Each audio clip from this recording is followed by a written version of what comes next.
জুবিন গাৰ্গৰ মৃত্যুৰ ৰহস্যৰ মাজত সোমাই পৰিছে বহু কেইজনৰ নাম আৰু তাৰ মাজতে জুবিন গাৰ্গৰ মৃত্যুৰ ৰহস্য তদন্ত কৰিবলৈ এছআইটিয়ে তলব কৰিছিল জুবিন গাৰ্গৰ লগত থকা দুগৰাকী দেহৰক্ষী বৰা আৰু বৈশ্যক আৰু তদন্ত কৰিবলৈ গৈ বৰা আৰু বৈশ্যৰ একাউণ্টত বিগত সময়ছোৱাত 1 কোটি টকাৰ লেনদেন ওলাল যি দেখি হতবাক হৈ পৰিল সকলো। প্ৰশ্ন হয় জুবিন গাৰ্গৰ দেহৰক্ষী হয় বৰা আৰু বৈশ্যৰ একাউণ্টত বিগত সময়ছোৱাত 1 কোটি টকাৰ লেনদেন কেনেকৈ সম্ভৱ? ক'ত পালে তেওঁলোকে 1 কোটি টকা? শ্ৰদ্ধাৰ জ্যেষ্ঠ সাংবাদিক অতনু ভূঞাৰ এটা ফেচবুক পোষ্ট অনুসৰি জানিব পৰা মতে জুবিন গাৰ্গৰ মোবাইল ফোনত গুগল পে ইনষ্টল নাছিল বা জুবিন গাৰ্গৰ লগত কেতিয়াও নগদ ধনো নাছিলে।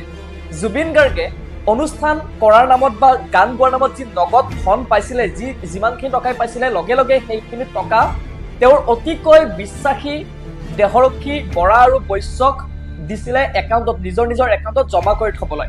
জুবিন গাৰ্গক জনাসকলে জানে যে জুবিন গাৰ্গ আছিল এগৰাকী দানবীৰ আৰু তেওঁৰ ঘৰৰ বাহিৰত প্ৰতিদিনে তেওঁৰ ঘৰৰ বাহিৰত ষ্টুডিঅ'ৰ সন্মুখত প্ৰত্যেক দিনে বিভিন্নজন লোকে আহিছিল সহায় বিচাৰি, কাৰোবাক যদি চিকিৎসাৰ বাবে টকা লাগে, আন কাৰোবাক উচ্চ শিক্ষাৰ বাবে, আৰু জুবিন গাৰ্গে যাক যিমান পাৰি সিমানখিনি সহায় কৰি গৈছিল। আৰু এতিয়া বৰা আৰু বৈশ্যৰ একাউণ্ট চেক কৰি গম পাইছে যে বহু মানুহক 3,000 পৰা 15,000 টকা পৰ্যন্ত টকা দি সহায় কৰিছিল জুবিন গাৰ্গে।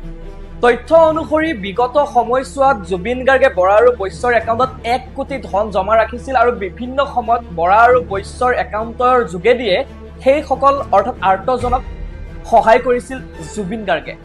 ইয়াৰ পৰা এইটো স্পষ্ট যে জুবিন গাৰ্গৰ হিয়াখন কিমান বিশাল আছিল। এতিয়া গোটেই কাহিনীটোৰ আটাইতকৈ ডাঙৰ কথাটোৱে হৈছে জুবিন গাৰ্গৰ দেহৰক্ষী বৰা আৰু বৈশ্যকো তলব কৰা হৈছিল আৰু শেহতীয়াভাৱে বৰা আৰু বৈশ্যৰ একাউণ্টত ওলাইছে 1 কোটি টকাৰ লেনদেন, যি কথাই হতবাক কৰিছিল সকলোকে। যদি 1 কোটি লেনদেনৰ আঁৰত কিবা আৰু কাহিনী আছে সেয়া তদন্তৰ অন্তত ওলাব। সেই তদন্তৰ অন্তত যি কথা ওলাই, যি তথ্য ওলাই, লগে লগে আপোনালোকক মই জনাবলৈ চেষ্টা কৰিম।